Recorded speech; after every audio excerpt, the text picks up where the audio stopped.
What's going on, everybody? I'm a recovering addict. My name is Brian, aka Wawa Brian, and welcome to Truth Addiction. This channel deals with addiction and all the forms that it takes. You know, if you're watching this video, man, do me a favor and hit that like button if you like what you see. If you don't like what you see, hit the dislike button. I really don't care. Comment. You know, I want to hear what you guys got to say. You know what I mean? And hit the subscribe button. It's right down under the video. Don't cost nothing. And it's easier than step work, right? So today I'm sitting here with my man Mike. He agreed to sit down with us and do this interview for me.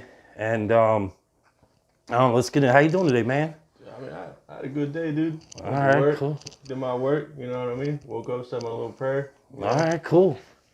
So introduce yourself and how long have you been clean? My name is Mike, aka Snacks. Definitely a drug addict. Been clean for like 3 years, 7 months, and like some change. I don't really keep count, but last time I looked at the app, that's what it said. So, All right. you know. Well, congratulations. Thanks, brother. Dude, you remember how hard it seemed like to just get one day? Remember how like impossible that seemed to be one day clean? Absolutely. You know, especially like towards the end, you know what I mean? Like I would try of my own fruition to like try to get a day clean, and maybe I would grit tooth and nail and I would almost make it through the day. You know what I'm saying? But like, I don't know. Just all I'm saying. It's amazing we're here. Yeah, dude. And we're clean. You know what I mean? All right, let's get in. I wrote down some questions, man. We're gonna get into them. All right, let's get it. And let's do this. All right, so tell us where you were born, where you grew up, and a little bit about your childhood. I was actually born in Fort Lauderdale, Florida, though I don't remember that far back. So my upbringing was in South Jersey, like Cumberland County, Millville, Vineland, Bridgeton. It was pretty much just me and my mom and like my little sister for like the better part of my life. You know what I mean? Like my dad split at an early age. He came back like later on in my life. You know, like we reconnected and stuff, but you know, it was tough, man. It was tough. Like single mom. Yeah. You know, kids, and then like my ex-stepdad, when my ex-stepdad came along, like more kids were introduced into the picture, and like that came to a lot of turmoil. So I mean, there was a lot of wreckage and trauma in my childhood, man. Like me too. Abuse, you know, poverty, et cetera, et cetera. You know, it was rough. It was rough, dude. Yeah, my mom was an addict herself, man, and like you know, I had some alright moments, I guess, in my childhood, but for the most part, man, it was no child should have to experience some of the things I did. I can tell you that. You know what I'm saying? Yeah. So what high school did you go to? Like, were you a good student? Did you graduate? I did graduate, but was I a good student? No, not at all. For my 9th grade year, I was in Henderson Senior High, and then I got into some trouble as a kid and ended up in placement. And technically, they let me graduate with my diploma from Henderson High School, but I went through most of my high school years locked up when I was a kid. You know, like placement. Then I ended up in a group home because I was in placement so long. The judge was like, "Oh, we think you need to reintegrate into society." And I'm like, "Oh my god," it was crazy. But I did graduate by the skin of my teeth through the group home that I was in. So, what did your teenage years look like? Like, were you into sports? You know, things like that. Did you have any hobbies? Like, what was going on then? My only real hobby was playing guitar. I've been playing guitar since I was in like 8th grade. Like towards the end of 7th grade, actually, I picked up playing guitar, and I've been playing guitar ever since. I tried my hand at sports, got bored at it, and most of my teenage years was just spent like running the streets and smoking weed and like acting a fool. Like I'm just being real. But my hobby was playing guitar and playing video games. Okay. Those helped me escape. So, when did you start using drugs? How old were you, if you remember? 12 years old. 12. All right. Yeah, see, I didn't, well, you know, I was so anti-drug because of my fucking mom, right? That I was like rebelling against it. Yeah, dude. But, you know, I came up on a corner in South Philly. Right. And then eventually, you know, my mom was the neighborhood weed dealer. And eventually, man, you know, So that brings me to this. So think back to when you first used. Was that a peer pressure thing to you, or do you think you just wanted to get high? I just wanted to do it. You just wanted to get high? Yeah, like I mean, maybe like subconsciously it was a peer pressure thing because everybody around me was doing it, but the whole time I really wanted to do it, but I was like scared about what would happen. Okay, you know so I mean? all right. So the only thing really holding you back from you were just a little worried about if you'll die or some Is this shit. weed, am I gonna die, bro? Like, yeah, dude. Yeah. And So how did that make you feel? Like, do you remember like how you felt? dude, yeah. I What was it? every It was second weed? of it. Dude, yeah, it was weed. I smoked some What weed. did you like? Did you like start panicking and shit or anything, or you just? Nah, dude. I just started laughing at everything. Like everything was funny as hell. And it was like the first time. I mean, it wasn't like this goofy thing where like I was laughing at shit that like wasn't funny. Like it was like a genuine belly laugh. You know what I mean? Yeah, for sure. Like the feeling of like it sounds cliche. Everybody says like, "Oh, this is it," but like really though, you know what I mean? Like I want to feel like this all the time, every second of my life, forever. Right. You know what I mean? See, yeah, same here, man. I think the first time it was weed.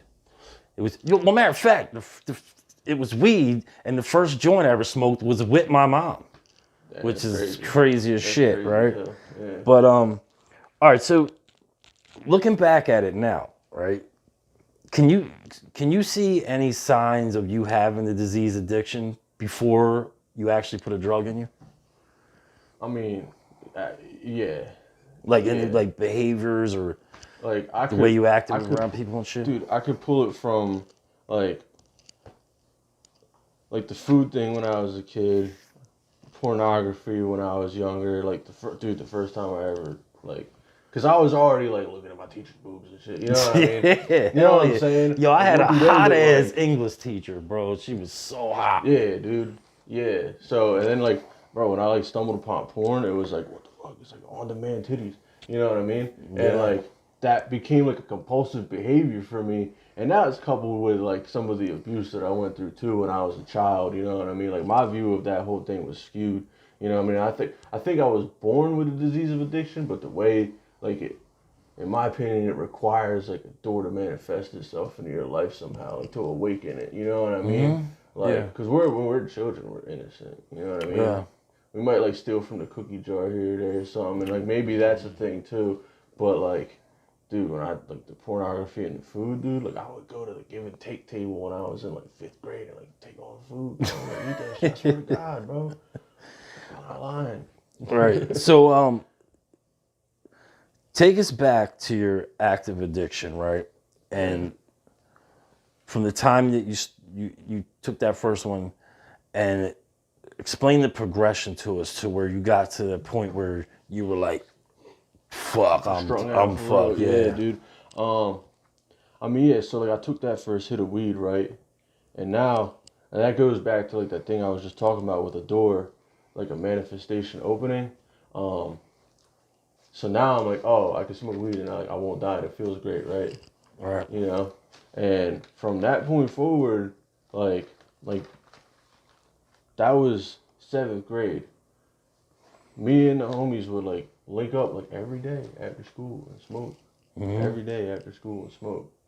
You know? Like that continued through 8th, and then when I moved to Westchester, like 9th grade.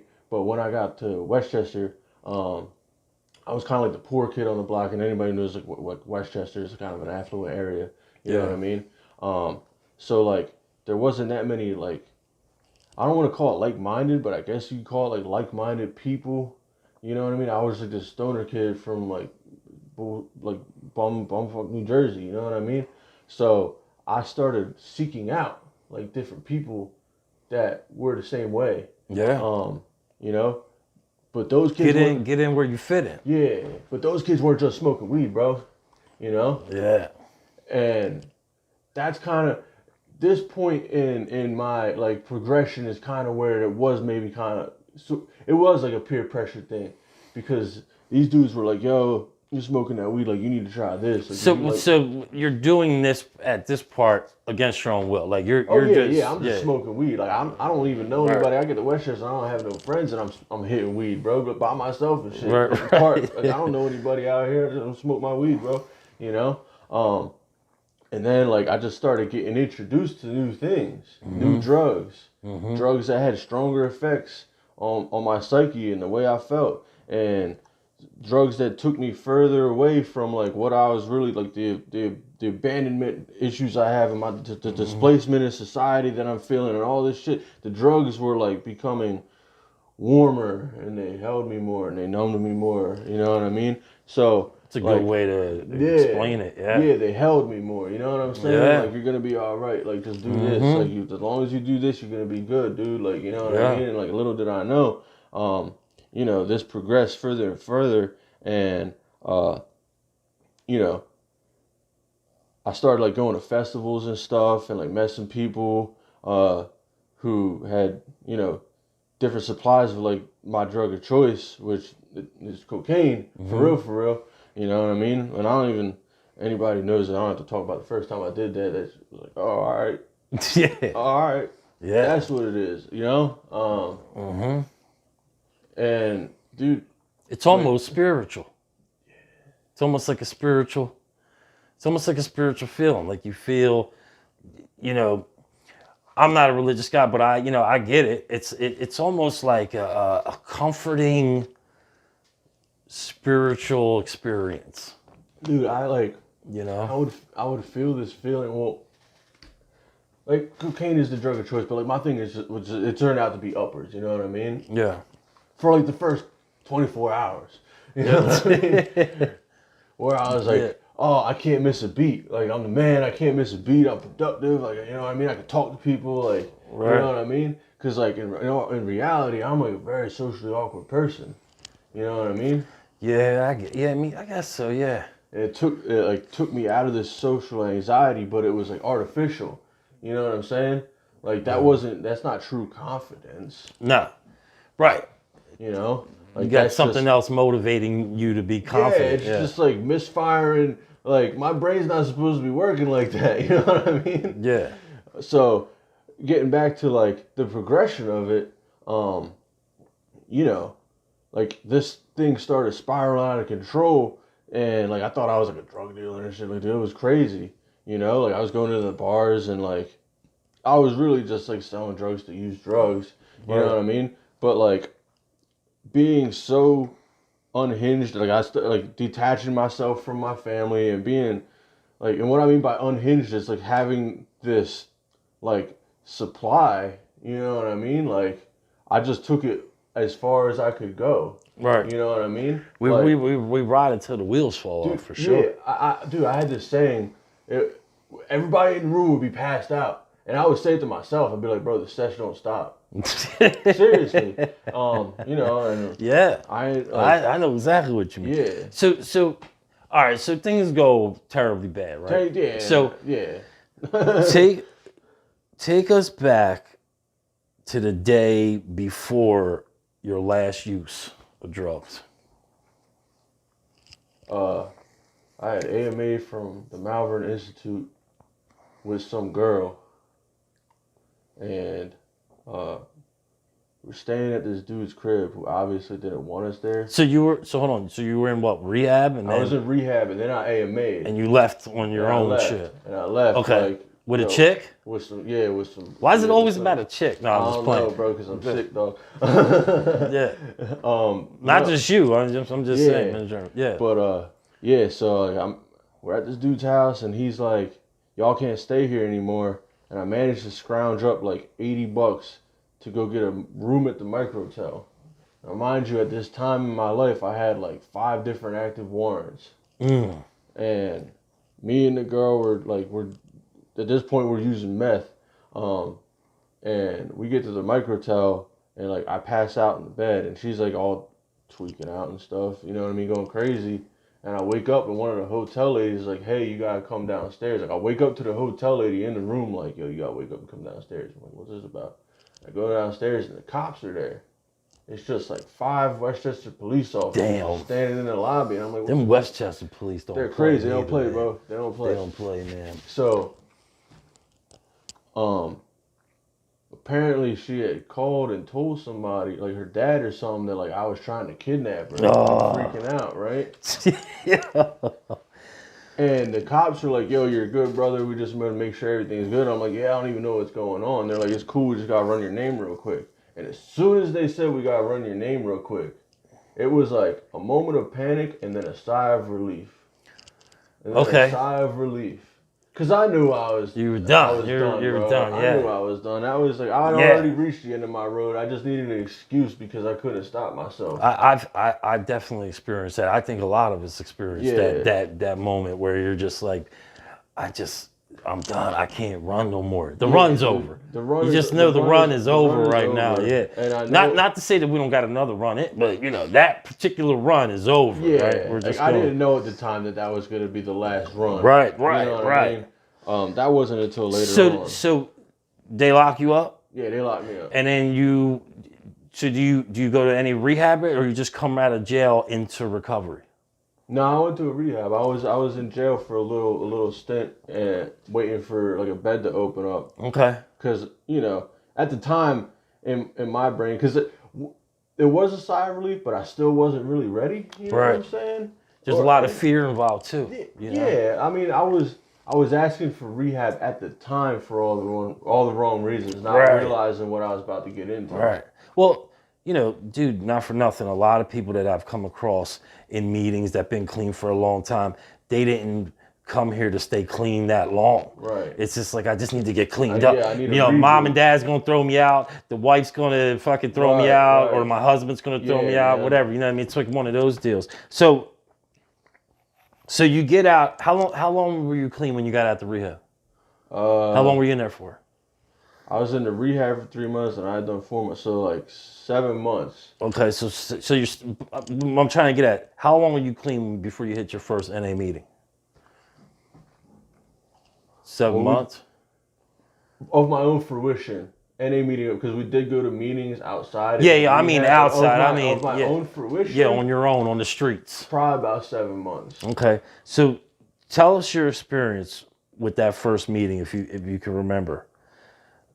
You remember that meeting at all? I do remember the meeting, and I remember a couple of the people who were there. So, was there anything said in that meeting that like you took with you, and like were you thinking that like this could work for me, or were you just, you know? So I don't remember the date that it was, but I remember the message and the guy telling a story that was just very similar to mine. Yeah. You know what I mean? Like he had talked about that he had OD'd, and then somebody found him and it was a miracle, which is like a very similar story to me. You know, not so much the way he got clean, but like the chances he was given to get clean later. You know what I mean? Right. Yeah.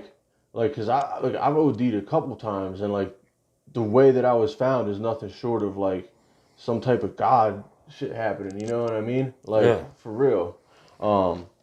And that stuck out to me because like I had for the longest time like thought like, oh, like, you know, I had this thing where I like didn't think I deserved like to be clean. You know what I mean? Yeah, I think a lot of us do. Yeah. You know what I mean? Or like why me and like not somebody like who lives better or something. You know what I mean? Like. Right. Why me, like the scumbag addict, not like the old lady who got hooked on purchase? Yeah. You know what I mean? Like, Yeah. I get it. Yeah, I think about that. Just the shit in general in the world. Like I'll hear things about like a 10-year-old girl getting stabbed and killed or some shit, and I'm like, it's like, damn, I dude. did all this foul shit. Like, yeah, it is I've been weird, man. I'm getting blessed all crazy. You know Dude, it's some weird shit. So, one of the things I like to do on this channel here is, see, for me, I think the disease of addiction is the disease of addiction, and then all that other stuff that they got slightly different names for, like gambling, sex addiction, all that. I think it's just a disease, and these are the ways we act out on this disease. It's the symptoms of the disease. So one of them symptoms, and this is why I specifically, one of the reasons I asked you to sit down with us and do this interview, and it's a big problem for me, for sure. And one of those is food. the overeating, dude. You know what I mean? No doubt. And now I know you've been living healthier now, right? Because you went and had a surgery. So tell us about that. Tell us about the surgery you got and how you got to the point where I have to get the surgery. What's the name of it and all that? Surgery that there's a couple different ones, but the one that I chose to get was a vertical sleeve gastrectomy, or a gastric sleeve for short. And I came to choose this because my mom actually got it done, and I saw it working in her life. Because me and her, I mean, I think the disease kind of runs in our family a little bit. You know what I mean? Possibly. I don't know how people get picked, but but I watched her struggle with her weight for a long time. You know what I mean? Right. And like the way she struggled was the exact same way that I struggled. Doing these diets over and over and over again, and like I'll lose some weight. Yeah. But then like I'll get tired of doing the diet. Right. And then when I get tired of doing the diet, I fall into like this compulsive pattern of eating again that I can't stop myself from doing. Waking up at like 1 a.m. and going downstairs and cramming like 3 sandwiches down my throat for no reason. No reason. Talking about it's gonna help me sleep or whatever. I know what that shit is. So now I know you lost some weight, right? So how much weight have you lost since the surgery? How long ago was the surgery? March 10th is when my surgery. So it's April, what, 25th right now? So like a month and like 2 weeks. So how much weight have you lost, man? Since the surgery, about 40 pounds. Damn. Since dieting before the surgery, from my highest weight though, because I started dieting like a month before the surgery. Right. To try to mentally prepare myself to like not eat like a lot of food. Yeah. Sick. About 65 pounds. So like 2.5 months, 65 pounds. Dude, that's, that shit is hard to do, bro. Yeah. And I definitely congratulate you for that shit, man, because I know what that's like, bro. Yeah. So, speaking of that, take us into your mind. Tell us what it's like when you're obsessing over food. Like when you obsess over food. Play that out in your head real quick for me. So when I'm obsessing over food, dude, I got these recipe TikToks on my Facebook, yo, and I'll just watch them Jones. That's just like one example of like the obsessive part of it. When flipped to compulsion though, it's not even a thought. Like I don't think about it. I just get up and eat stuff. Just gotta do it. I don't think about it. Like I don't think about like this is gonna like contribute to the deterioration of my health. I'm just like, damn, that tastes good. I want more. Dude, I get up in the middle of the night, 1, 2 in the morning, bro. And I'll come down and eat shit, bro. I'll be eating food with my eyes closed, bro. Yeah, dude. I'm not even awake. Yeah. And I'm eating that shit. I'm just rubbing. And because like I need to wake up in the middle of the night and get that dopamine hit and shit for some reason, dude. Just to go back to sleep and not even you stop using drugs, man, and we try to find that fucking dopamine wherever the fuck we can get it, man, straight up. Yeah. Because I just did a video on gambling, right? Yeah. And I did another one where I reacted to the drugs on the brain and gambling on the brain, right? Yeah. Now I'm watching one now on food because I'm gonna do one. Dude, it's crazy how all the same parts of the brain light up. Yeah. Straight up. Yeah, it's that limbic system, man. Straight up, man. All right, so let me ask you this real quick. How do you think your 12-step program has helped you with dealing with this, with your weight loss shit? So like I know I got like my 3 daily maintenance steps in my life, right? It's crazy because I was actually just going over this shit with my sponsor, like just not like going through those 3 steps, but just doing like a quick like, do you understand? You know right. Type of deal, refresher, and like when I am in it, when I'm in the grips of like that compulsive behavior, until I like actually stop, and because my body being in pain and struggling to work is a form of unmanageability. Sure. You know what I mean? Like I cannot, that's just one example. You know what I mean? Like movement and health is very important. And without those, like you will have unmanageability in your life. So like, I know that if I stop myself and admit that like if I don't do something different, like this compulsion is going to continue because I'm powerless over it. Coupled with, so my take on the higher power thing is, a large in part, not solely and exclusively, but large in part the help of people in the fellowship, Right. right? Like I pull from that a lot. You know I what was mean? just, the next question, as a matter of fact, if you want to elaborate on that, was how important do you think it is for an addict in recovery to have that higher power, to have that conscious contact with the God of their understanding? Um, it's not just important. I don't want to use the word required because that sounds a little bit harsh, but Sounds like, cultish. It's A little cultish. it's absolutely fucking needed. You know Yeah, what I mean? I agree. Like, And I'm not religious, but you know, for me, I use my higher power as the rooms of Narcotics Anonymous. You know what I mean? My sponsor is religious. You know what I mean? But yes, I do think it's important. I still pray. I still Yeah. meditate. You know what I mean? I think it's good to practice that, man. yeah. Well, I mean, I look at it like this: like the higher power, whatever it is for you, the thing that helps you in your daily life to stay clean is the exact opposite of the powerlessness of self-will. You know what I mean? Yeah. Because I mean, the proof is in the pudding every time I've ever tried to do it myself. You know what I mean? It never worked. Let me ask you this: do you think there's a cure for the disease of addiction? Do you think the disease of addiction can be cured? If not, why not? Nah. I mean, well, first off, if it could be cured, I feel like they would have already came out with that pill. You know what I mean? And we would take two. And we would be taking. We would take two. more We than would take prescribed two. if they did. Yeah. So I mean, that statement he just said in and of itself is a reason why. Yeah, we'd fuck around and abuse the cure. Yeah. We would abuse Yeah. the cure, bro. Yeah, you know, I don't believe it is because especially if like if it could be self cured at least, Right. I don't think there would be as many addicts as there are. You know what Nah, I mean, you and- take a look at the world around you.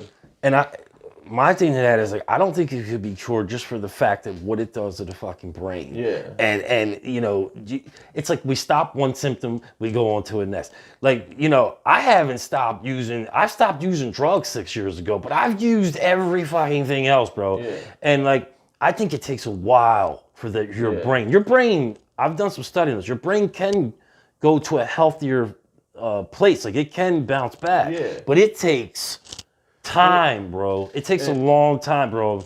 And maybe I'm wrong, but like because I got into like I had like a little thing where I was like obsessing over like that topic, you know what I mean? Like just trying to find out about it. And like the habits and compulsions and obsessions can be lifted for a while, but like that rewiring that you built for yourself does not go away. No. Because your brain, what I found out from research is your brain's been recording this shit. Yeah. And when it records, see, like, there's good stuff in the world, like, I don't know, people see their kids graduate or things like that, and your brain goes, oh, that was good. Here's some dopamine. Let's do that again. Well, we replace shit like that with fucking pizza and fucking sex and gambling and drugs. Yeah. So it's, you know, it's just, dude, it's fucking crazy. Your It's brain- totally insane. Your brain tricks itself. Your into thinking brain it needs is that in shit charge, to survive. Exactly. Yeah. It literally becomes like instinct. Yeah. Like we need this, like we need food and water, bro. So, all right. So if somebody's watching this right now that's struggling in addiction, right? Yeah. And they're just all feared up. They feel like, oh, I've tried this a million times, or maybe they haven't tried it, and they're just because you know fear plays a big part in them coming in and stuff. So just real quick, man, just if you could say something to that person, what would you say to that person, man? Somebody struggling in addiction right now. The first thing I would say is, please give it a chance. Just give it a chance, and if you do decide to give it a chance, because I'll tell you, like, I tried to do it over and over and over again, like going to rehab again, going to rehab again, going to rehab again, going to rehab again. But the one thing I never did until the last time was take a single suggestion. I don't mean I recommend taking all the suggestions, but I don't even mean taking all the suggestions. I mean just taking one, maybe two or three, you know? Because the truth is like you can't do it on your own. Like you can't do it on your own. Mm-hmm. Like you need somebody else in your life or people in your life who are going to take you by your hand and show you what you need to do because they did it before. You know, not because they think they're your dad or your boss or, you know, they're better than you or any of that, but just because they did it before and they don't want to see you die. All right. Yeah, and what basically what he's saying is, so you come into a meeting, you know, we happen to be in Narcotics Anonymous, and I like to say this every video that in no way, shape, or form does this channel express the views by NA as a whole. We just happen to be in Narcotics Anonymous, and we can break our own motherfucking anonymity if we want to. Right? So, but with that said, what he's saying is the suggestions are, when you come in, is to get a sponsor, and a sponsor is somebody who just guides you through the 12 steps, right? That's what they are. And get a home group. A home group is a meeting that you attend. It's a meeting that you go to every week. You attend that meeting every week, but then you also attend other meetings during the week. But you make sure you make that meeting because you're accountable in that meeting. And it's like you do step work with that sponsor, right? And you get yourself a conscious contact with the God of your understanding, right? And that is the suggestions, and that's work in a program. All right, so dude, I'm gonna wrap this up. I didn't get to do this part on the last interview I did, my first interview. Man, Joey D totally got robbed. Shout out to Joey, man, my bad. But this part of this is just 5 rapid fire dumbass questions, right? And I call it the fast ass 5. And I'm gonna throw them out to you. Ready? Here we go. You ready? Yeah, let's get it. All right, number 1, summer or winter? Summer. Damn, I like winter. All right. Vegetables or candy? Candy. Horror movie or comedy? Comedy. You're at the barbecue, dog. You going hamburger or a hot dog? Hamburger. Or hamburger. All right, last question. Brutally honest or lie when you have to? Brutally honest, dude. All right, cool. All right, man. Yo, I appreciate your time. That's going to do it for this video, man. Hey, do me a favor. Hit that like button. Hit the subscribe button. It's down here below the video somewhere. You know what I mean? Hit that notification button, right? Yeah, that notification bell. So like if I important. put something out, it'll let you know it came out. You know what I mean? And that subscribe button, man, it's free, right? You know, like I said, it's easier than doing step work, right? But that's going to do it for me. And listen, so I'm a recovering addict. My name is Brian, man, and I appreciate you watching. And just remember, the disease of addiction is broad and outside of the realm of just using drugs. And I'm done here.